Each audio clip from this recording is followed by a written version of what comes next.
ఓం నమః శివాయ.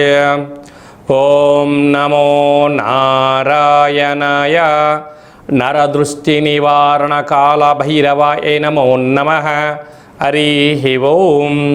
మా ఛానల్కి స్వాగతం. చూస్తున్న వీక్షకులకు ప్రేక్షకులకు ప్రియ కాల భైరవ భగవద్బంధులకి స్వాగతం పలుకుతూ మమ్మల్ని ఎంతగానో ఆదరిస్తూ ఉండబడినటువంటి ప్రియ సోదర సోదరీమణులకు, జ్యోతిష్య అభిమానులకు, సనాతన ధర్మ సంరక్షణ అందరికీ కూడా వైశాఖ మాస పూర్ణిమ శుభాకాంక్షలు. విశేషమైనటువంటి ఈ వైశాఖ మాసంలో పూర్ణిమ గగనంలో ఆకాశంలో ఎంత వెలుగు ప్రసాదిస్తుందో అలాగనే శ్రీ లక్ష్మీ సమేత నవనారసింహ స్వామికి ఆశీస్సులు అందరిపైన ఉండాలని, అందరినీ చల్లగా చూడాలని కోరుకుంటూ మనసారా ఆశీర్వచనం. ద్వాదశ రాశుల్లో గ్రహ గమనాలు వీక్షింపచేద్దాం. 1/5/2026 నుండి 15/5/2026 వరకు ద్వాదశ రాశిలో గ్రహ గమనాలు వీక్షింపచేద్దాం.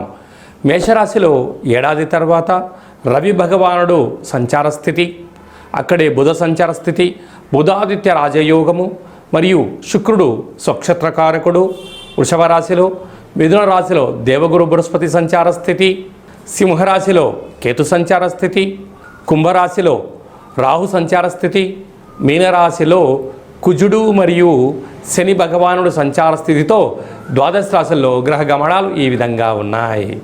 మకర రాశి మిత్రులారా తస్మాత్ జాగ్రత్త. అర్ధాష్టమ రవి తస్మాత్ జాగ్రత్త. మకర రాశిలో ఏ నక్షత్రాలు వస్తాయనగా ఉత్తరాషాఢ నక్షత్రంలోని 2, 3, 4 పాదాలు, శ్రవణ నక్షత్రంలోని 4 పాదాలు, ధనిష్ఠా నక్షత్రంలోని 1, 2 పాదములు కలిపితే మకర రాశి. రాశాధిపతి శని భగవానుడు. వీరికి ధనావాకు కుటుంబ స్థానంలో రాహు. వీరికి విశేషంగా తృతీయంలో ఏడాది తర్వాత రుణరోగ శత్రుకారకుడు కుజుడు, ఆయుదాత ప్రాణదాత న్యాయ నిర్ణేత శని భగవానుడు, అర్ధాష్టమ రవి. కనుక గ్రహ సంచార స్థితి అనుకూలంగా లేదు. కనుక వీలైనంత వరకు మౌనము, ధ్యానము, ఏకాగ్రత, దేవతారాధన, సూర్య నమస్కారాలు, వీలైతే ఉపవాసం చాలా అవసరం. కనుక లక్ష్మీ నవనారసింహస్వామి కళ్యాణంలో పాల్గొనడం, స్వామివారికి యథాశక్తిగా నీలము రంగు కలిగినటువంటి వస్త్రాలను సమర్పింపజేయడం, ఆ కళ్యాణం చేసిన తర్వాత అక్షంతలను శిరస్సుపైన ధరింపచేయడం, పూర్ణిమ రోజున ఒక వెడల్పాటి పాత్రలో తెల్లటి నువ్వులను వేసి చంద్రభగవాన్ని దర్శించుకొని ఆ నీటిని ఎవరి తొక్కనటువంటి స్థలంలో రావి చెట్టుకు కానీ, వేప చెట్టుకు కానీ, మేడు వృక్షానికి కానీ పోసినట్లయితే జాతకంలో గ్రహదోషం తొలగి ఆనందకరమైన, ఆరోగ్యకరమైన, ప్రశాంతకరమైన జీవితాన్ని మకర రాశి జాతకులు పొందగలరు. కనుక వీలైనంత వరకు ఆరోగ్యమే మహాభాగ్యము, సత్ప్రవర్తనే జీవన విధానము, తప్పక సూర్యారాధన, సూర్య నమస్కారం అవసరం. కనుక వీలైనంత వరకు సూర్యాసనాలు, సూర్య నమస్కారాలు, మౌనము, కోపానికి దూరంగా ఉండండి, శాంతానికి దగ్గరగా ఉండండి, పెద్దవారు చెప్పినట్టు వినండి, దేవాలయము, భజన, సత్సంగము మీకు అదృష్టాన్ని కలిగిస్తుందని చెప్పి గమనించాలి. మనకు ఈ విధంగా వైశాఖ మాసం అంతను కూడా అద్భుతమైన ఆధ్యాత్మిక మాసము. అంటే సకల దేవతలు జన్మించినటువంటి కళ్యాణ మహోత్సవ కార్యక్రమాలను కూడా మనం చూసుకుంటూ ఉంటాం. కనుక ఈ వైశాఖ మాసంలో పూర్ణిమకు తిథి రోజు ఒక్కరోజు ముందర మనకు లక్ష్మీ నవనారసింహ స్వామి యొక్క జయంతి మహోత్సవ కార్యక్రమాలు కూడా జరుగుతున్నాయి. కనుక మనమందరము కూడా స్వామివారి కళ్యాణంలో పాల్గొన్న తదనంతరము ఈ పూర్ణిమ తిథి యందున తప్పకుండా రాత్రిపూట ఒక వెడల్పాటి పాత్రలో నీటిలో విభూదిని వేస్తే తెల్లగా కనపడుతుంది. అందులో నుంచి చంద్రుని దర్శించగలిగినట్లయితే ఆ చంద్రుని చూస్తూ మీ కోరికలు కోరుకొని ఈ యొక్క సంపూర్ణమైనటువంటి చంద్రుడి దర్శనం చేసినటువంటి ఈ యొక్క క్షీరసాగరంతో సమానమైనటువంటి ఈ యొక్క విభూది జలాలను తలపైన చల్లుకున్నట్లయితే, తదనంతరం ఒక మామిడి వృక్షానికి పోసినట్లయితే అఖండమైన అష్ట కష్టాలు తొలగిపోయి అష్టైశ్వర్య ప్రాప్తి కలుగుతుందని చెప్పి గమనించాలి. మనము ముఖ్యమైన పండగల గురించి క్లుప్తంగా, సవివరంగా, సంపూర్ణంగా తెలుసుకుందాం.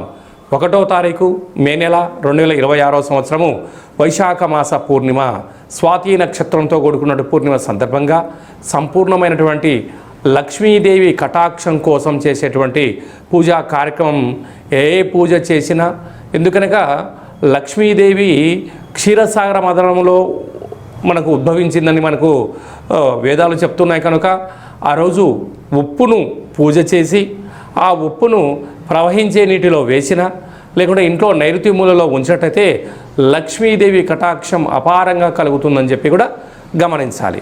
10వ తారీఖున వైశాఖ మాస బహుళాష్టమి కాళాష్టమి కనుక కాళాష్టమి సందర్భంగా గృహంలో కాళభైరవ స్వామి స్మరణ ధ్యానము దీపం వలన సకల అష్ట కష్టాలు కూడా తొలగిపోతాయి. 12వ తారీఖున హనుమాన్ జయంతి కనుక మనకు రామతత్వానికి భక్తి తత్వానికి హనుమంతుడు స్వామివారే కనుక ఆ రోజు హనుమంతుల స్వామివారికి తమలపాకుల పైన శ్రీరామ శ్రీరామ అని రాసి 100 ఆకుల పైన సింధూరంతో రాసి ఆయనకు మాలను సమర్పించినట్టయితే సకల భూత ప్రేత పిచాచ సకల శనిగ్రహ దోషాలు సంపూర్ణంగా తొలగిపోతాయని చెప్పి గమనించాలి. అలాగనే మీ వ్యక్తిగత జాతకం తెలుసుకోవాలనుకుంటున్నారా? మీ యొక్క పేరు, పుట్టినటువంటి తేదీ, నెల, సంవత్సరం, పుట్టిన సమయం రాసి వాట్సాప్ ద్వారా పంపించగలరు. అలాగనే డేట్ ఆఫ్ బర్త్లో లేనటువంటి వారు మీ యొక్క పేరు, మీ యొక్క ఫోటోను వాట్సాప్ ద్వారా పంపించగలిగినట్లయితే గవ్వళ ద్వారా, రమణ శాస్త్రం ద్వారా, కాళభైరవ ఉపాసన చేత భూత భవిష్యత్ వర్తమానాన్ని తెలియజేయడం జరుగుతుంది. మీ డేట్ ఆఫ్ బర్త్లు పంపించినట్లయితే 100 సంవత్సరాల జాతకం రాసి పంపించి మీరు పుట్టినప్పుడు గ్రహ గమనాలు ఎలా ఉన్నాయి, ప్రస్తుతం ఎలా ఉంటున్నాయి, భవిష్యత్తులో ఎలా ఉండబోతున్నాయో సవివరంగా సంపూర్ణంగా తెలియజేయడం జరుగుతుందని చెప్పి గమనించాలి. అపాయింట్మెంట్ తీసుకొని సంప్రదించగలరు. అందరికీ శుభాన్ని, జయాన్ని, ఐశ్వర్యాన్ని, ఆనందాన్ని ప్రసాదించాలని మనసారా ఆశీర్వచనం. శతమానం భవతి శతాయు పురుష సతేంద్రియ ఆయుష్యేవేంద్రియే ప్రతిష్టతి ధనం ధాన్యం బహుపుత్రలాభం శత సంవత్సరం దీర్ఘమాయు సర్వే జనా సుఖినో భవంతు లోకా సమస్తా సుఖినో భవంతు సర్వం కాళభైరవ దేవతార్పణమస్తు. హరి ఓం. ఈ వీడియో మీకు నచ్చినట్టయితే మా ఛానల్ని సబ్స్క్రైబ్ చేసుకోండి, లైక్ చేయండి. ఈ ఆధ్యాత్మిక భక్తి సమాచారాన్ని భగవద్బంధులకు, మిత్రులకు చేరవేసి హిందూ ధర్మాన్ని కాపాడండి.